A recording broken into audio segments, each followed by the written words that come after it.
Bonjour, bienvenue dans ma bibliothèque. Nous sommes à Montréal le 23 août 2017. Mon nom est Bruno Lalonde, oui. Ma bibliothèque, cette section ici, assez obscure où il y a encore 200, oh, non pas tant que ça, j'exagère, au moins une bonne centaine de cartons. Et qu'est-ce qu'on y trouve dans ces cartons? Des revues d'art, des revues de littérature, des revues anciennes. Et j'ai trouvé un certain nombre de choses assez étonnantes que je ne savais pas avoir. Parce que il faut bien comprendre que les revues, qu'est-ce qu'une revue? C'est un essai, c'est une tentative. C'est un laboratoire d'expérimentation. Alors les collectionneurs éperdus, les collectionneurs minutieux, les collectionneurs amoureux, aime bien, mettons, je donne un exemple, de Jean Follin, le poète Jean Follin, ou Yves Bonnefoy, qui est décédé l'année dernière. Je donne ces deux exemples-là de poètes importants. Eh bien, ils ont d'abord publié dans des revues.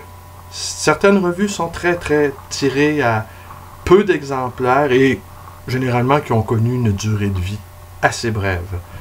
Et dans ces poèmes-là, publiés dans ces revues-là, on y trouve parfois les premières moutures de ce qui deviendra plus tard un poème achevé, publié dans un recueil. Alors, les collectionneurs, les exégètes, les érudits, les amoureux, les passionnés, sont en quête de ces revues-là. Et plus elles sont rares, plus elles sont confidentielles, moins elles ont eu de tirages et moins elles ont eu de numéros également, et plus elles sont recherchées. Alors, au fil des années, je vous ai raconté dans la vidéo précédente que je me suis retrouvé dans certaines situations, dans certaines maisons où on vidait, on cassait maison, selon l'expression consacrée, et où tous ces papiers-là, un peu obscurs, un peu indéchiffrables, quoi, eh bien, prenaient le chemin des poubelles. Alors, il m'est arrivé à pas mal de reprises d'agir en sauveteur, en me disant que plus tard, j'étais pour leur accorder le soin qu'elles méritaient. On reporte les choses d'année en année, on ajoute un carton, Et tant et si bien qu'à la veille, à quelques jours, une semaine jour pour jour, de ce invraisemblable déménagement de 500 boîtes de livres et documents et archives, eh bien, je ne dis pas que je fais le tri au complet parce que c'est à proprement parler impossible vu du temps que je dispose. Mais j'essaie au moins de les regrouper. Je sais que j'ai retrouvé, entre autres, des revues de science-fiction québécoises du début des années 70, avec des titres improbables. J'ai trouvé avec des titres improbables et tirés à de très faibles tirages. Il faudra pour moi vérifier à la Grande Bibliothèque, aux Archives nationales du Québec, si les archives possèdent ces documents-là. Mais je vais vous en montrer quelques-uns pour vous donner une petite idée, un petit aperçu. Je vais y aller avec la plus étonnante des découvertes. Sur le plan personnel, vous allez voir, puis la personne, parce que je vais référencer cette personne-là, va se reconnaître évidemment parce que je vais lui envoyer le lien. On est des collègues dans une certaine activité qui nous tient vraiment à cœur. Compliqué notre affaire, mais ça nous tient vraiment à cœur. Je vais commencer tout de suite par lui. Alors tu vois, Daniel Jean Primo. Espace, la revue trimestrielle de sculpture, volume 3, numéro 4, automne 85, Place du Québec, Québécois, à l'étranger. Vous voyez? Alors, justement, derrière, ça a appartenu, elle était abonnée à cette revue-là, la dame en question, et je ne la nommerai pas, mais ses héritiers m'ont mandaté pour faire maison nette. Alors, il y avait beaucoup de revues, il y avait beaucoup de livres d'art. Certains ont été revendus à ma librairie, d'autres ont été offerts. Alors, cette dame-là, elle était abonnée à cette revue. Et je vais vous lire le passage qui est consacré à Daniel Jean Primo. Alors, salut Jean. Salut Daniel Jean. Alors, Daniel Jean Primo.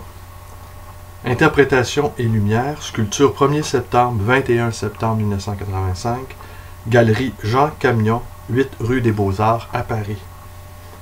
Les éclats de verre agglomérés reproduisent la structure granulaire sous-jacente à la décision de pensée, de parole, d'acte. En outre, le verre illustre la présence de la lumière. Il la met en valeur car il se laisse pénétrer, inonder, révéler par elle. C'est une matière en symbiose avec la lumière. Je ne sais pas si on peut bien voir, il n'y a pas beaucoup de lumière, mais je vous montre. Alors Daniel Jean, lors d'une prochaine rencontre, qui ne saurait trop tarder, eh bien, fais-moi signe, je vais la mettre de côté.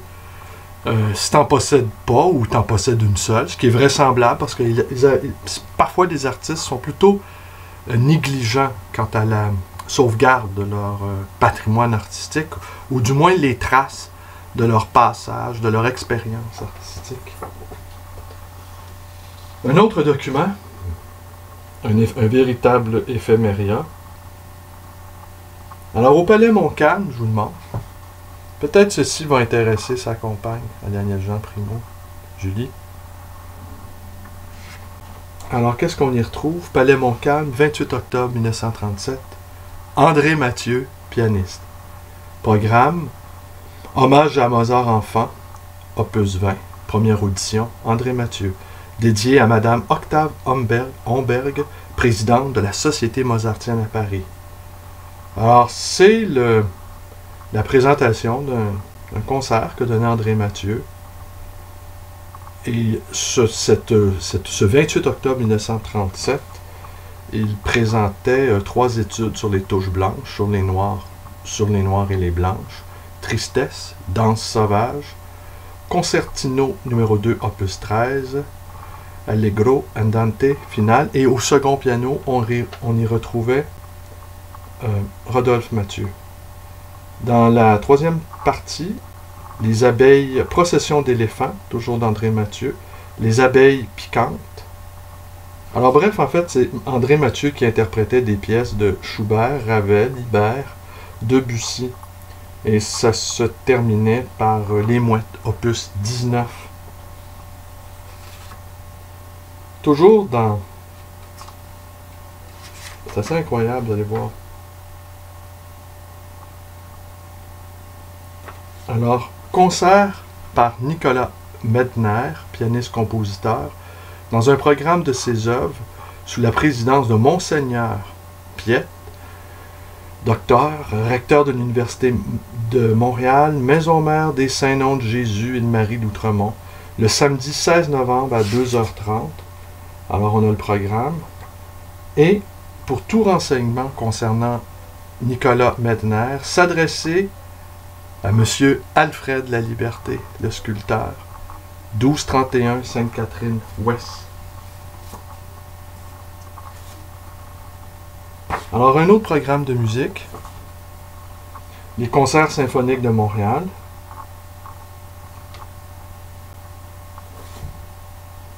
Alors, ici, on a les membres souscripteurs, les membres associés, une présentation de Léopold Morin, commentaires sur le programme, la saison 1935-1947, la Société Casavant.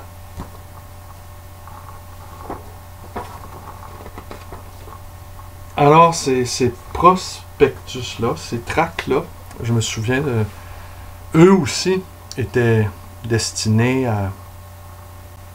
au grand émondage final et en attendant de pouvoir leur donner leur véritable destination, eh bien, j'ai cru bon de les sauvegarder. Et je termine ici avec un dernier document, qui est sans doute moins rare, mais qui est très, très étonnant selon moi. Alors, c'est une revue qui s'appelle Parallèle, Guadeloupe-Martinique, une revue consacrée aux Antilles françaises, le numéro 23, mais qui est consacrée à l'Expo 1967 de Montréal. Alors, les Antilles s'intéressaient à la ville de Montréal. Alors, qu'est-ce qu'on y trouve? L'éditorial a été Éditorial Expo 67, Rencontre universelle à Montréal, par Anka Bertrand. Vous allez voir les textes. Alors, il y a de la publicité aussi. Visiter le Bakua Hotel en Martinique. Le Pavillon du Canada. Le Pavillon du Québec. On essaie de voir des signatures. Le Pavillon de l'Ontario. C'est un numéro qui est consacré à...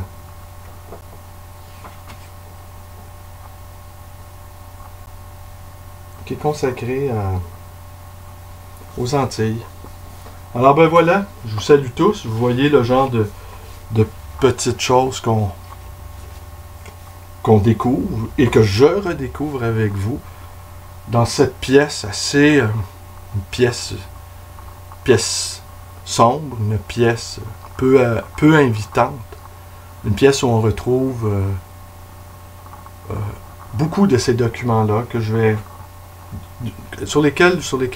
avec lesquels je vais travailler, je vais les acheminer à bon port. Alors, je vous remercie d'être avec moi, portez-vous bien, vous connaissez la suite, vous pouvez vous abonner à ma chaîne YouTube, vous pouvez également me rendre visite à cette librairie d'occasion et d'anciens, le Livre Voyageur, dans le quartier Côte-des-Neiges, et très très bientôt, une deuxième librairie au 2319 rue Bélanger, à l'angle Louis-Aymon. Vous pouvez me téléphoner dans le 514-736-0999.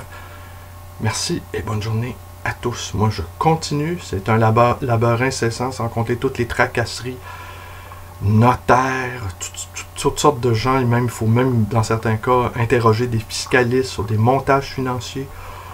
Oh, le métier de petit commerçant est parfois bien fastidieux. Merci et bonne journée à tous.